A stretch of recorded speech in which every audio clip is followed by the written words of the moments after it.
Here are some new Xbox tricks. This Xbox update has some cool surprises. Microsoft stands by its controversial program. Xbox lost big, but doesn't matter. Let's discuss. For any Xbox fans hungry for a Monster Hunter experience, but for some reason you're not playing Monster Hunter Rise, Wild Hearts is now available for anyone who has Game Pass Ultimate. They're offering a free 10-hour trial of the game before they officially release it on the 17th. Now honestly guys, I'm not like the biggest Monster Hunter fan. They're fun games, I just haven't spent a lot of time with them. But Wild Hearts looks like a lot of fun and it's getting a lot of positive feedback from the community. The game is developed by Koei Tecmo and published by EA Games. I watched some other people play it on stream earlier today, and I've watched some other gameplay videos as well.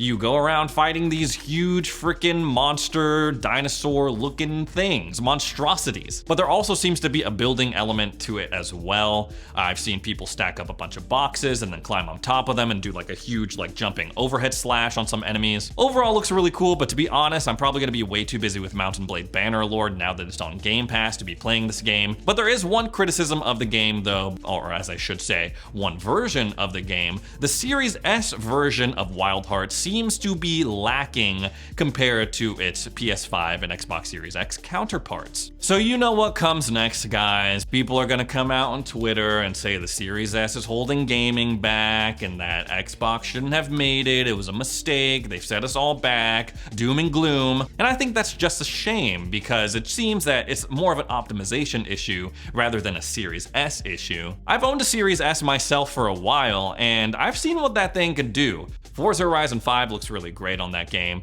and currently my wife's playing Hogwarts Legacy on it, and even on our crappy bedroom TV, it looks really good, holds up really well, not the best, not perfect, but it's pretty impressive what it can do. So I feel like it should be able to run a game like Wild Hearts pretty well. Again, I am not in development, I am just a guy with a camera and a YouTube channel, so I understand that's easier said than done, but hopefully we see a day one patch or something when this thing releases on the 17th, and we can put all this stuff behind us. Next up, let's talk about Europe. According to Christopher Dring on Twitter, head of GameIndustry.biz, Xbox sales across Europe are down 32% compared to PlayStation 5s, which are up by over 202%. Now you don't have to be a mathematician to see that is a crazy differential. Over the past couple of months, we have been hearing that Microsoft's gaming division has been down in revenue, and that includes hardware sales. But again, comparing to Sony in this European market,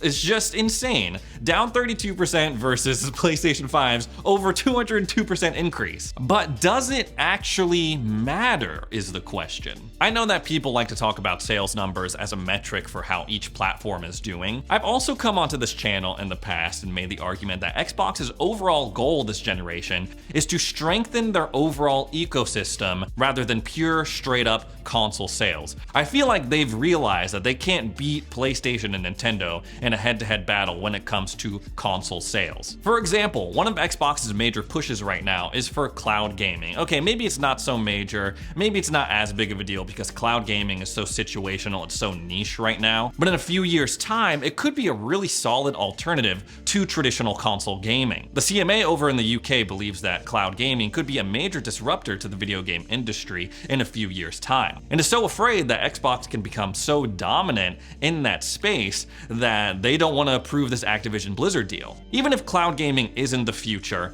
Xbox is setting themselves up to where they're not entirely dependent on hardware sales. Yes, are they nice? Yes, is that the most direct way to get your games and products out to consumers? Sure. But what I'm saying is that they have other options. They have other platforms that they can ship their games on, like PC. And as long as Game Pass numbers continue to rise, I feel like Xbox is cool with missing out on some sales in Europe. So the big news story for Xbox this week is that Microsoft apparently admitted that titles on Game Pass lose out on traditional individual sales. This revelation came out when the CMA published the preliminary report examining the Activision Blizzard acquisition, and while a lot of stuff around the statement is redacted, the headlines all over read, Xbox Game Pass cannibalizes individual game sales. Now, if I wasn't clear last video, Just because this may be true does not mean that people who put their games on Game Pass are suddenly like out in the cold, homeless, and without money. A spokesperson from Microsoft responded to Eurogamer with this quote. They said, Xbox Game Pass offers gamers and game creators more choice and opportunity in how they discover, experience, and deliver games.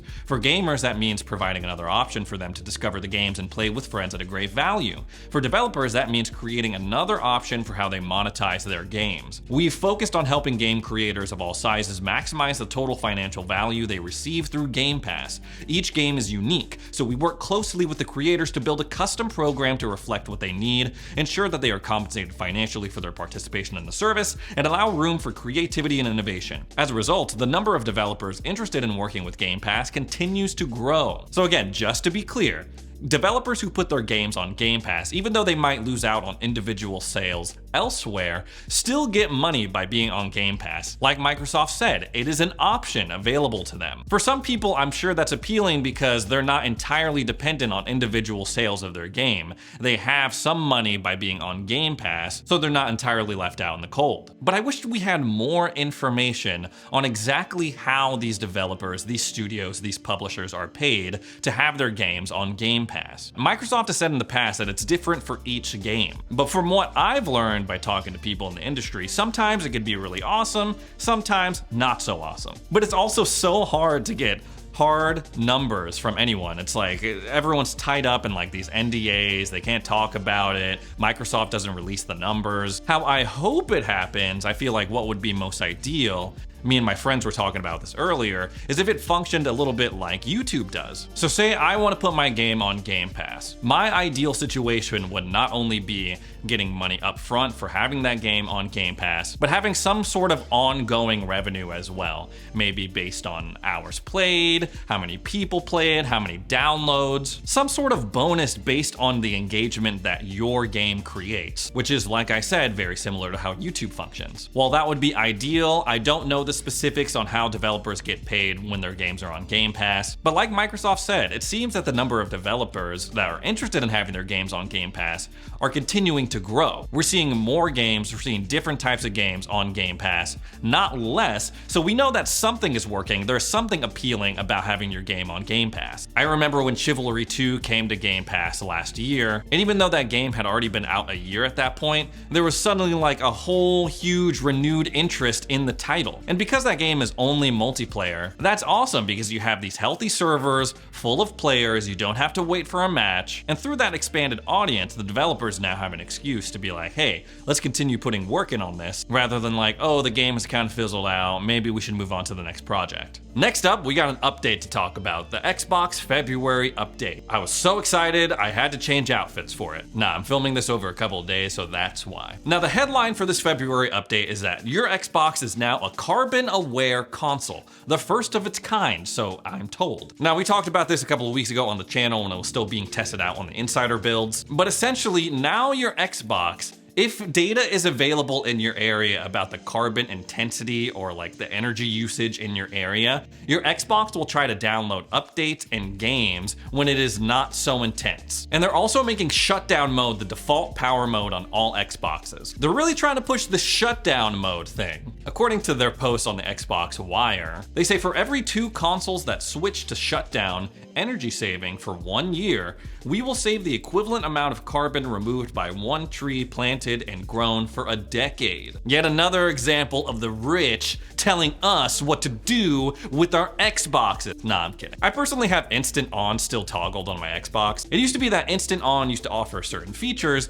that you cannot access if you were in shutdown mode. But they continue to blur that line to the point where it's like, well, I might as well just switch to shutdown mode. Maybe eventually I do it, but ultimately the choice is up to you. You paid money for that Xbox, it is yours. I won't tell you what to do with it. But I have been told on many occasions that having your Xbox in shutdown mode will not only save power, but will preserve the life of your Xbox to make sure that it has a little bit more longevity than if it is an instant on, or sleep mode. I should say that instant on is what it used to be called, now it's called sleep mode. Shutdown used to be energy saving mode, it's a whole thing. They're also throwing in some new dashboard stuff into this update, but not the dashboard stuff that we want. Now, in the last couple of months of 2022, we got news that they were working on a new dashboard design that was going to debut in 2023. I made a whole video about what I think would make the perfect dashboard. Well guys, it looks like we're going to have to wait a little bit longer for that major overhaul of the dashboard, but in the meantime, we now have the ability to toggle whether or not you want the game art whenever you're hovering over a tile to take up your home background. Now, this might be confusing for a lot of people, especially if you have a dynamic background on your Xbox. I've had a dynamic background on my Series X since I got it. Currently, it's that peaceful Pentiment one with the waterfall and like you're in the freaking meadow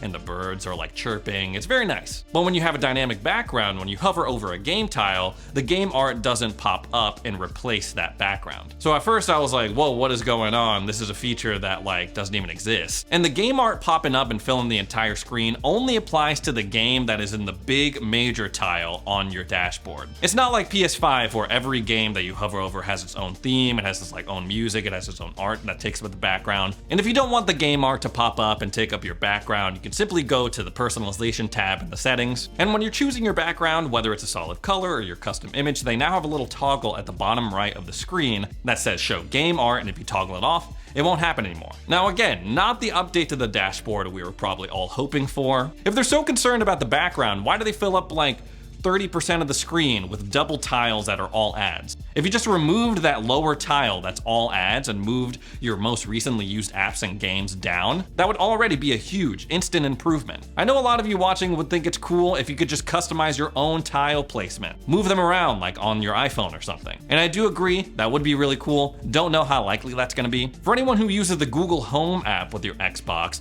they now added in a remote that can control your Xbox, much like the one you can find in the Xbox app. If you want to use that remote, go on over to the Digital Assistant tab in the settings and set up the app with your Xbox. If you have a Google Home, you can also plug that into your Xbox, and through this app, set up voice commands. You can tell your Xbox to turn on, you can tell your Xbox to open certain apps. Curiously enough, there is a record game clips button on this new Google Home remote. That seems a little strange to me because anytime I use the remote on the Xbox app, I'm mostly just like watching Netflix or YouTube or something like that, something that doesn't require a controller really. So I'm not entirely sure why they would throw in the ability to record a game clip on this remote, but it's there. The last thing about this update is that they're testing out a feature that'll let you rejoin parties, Xbox parties that you were previously a part of. There's apparently gonna be a new like party history tab. So maybe if you partied up with like a random group of people that you really like, but you're not friends with on Xbox, you could use this and track them down and join the party again. The Xbox Wire says, to get started, go to the Parties and Chat tab in the guide on your Xbox console.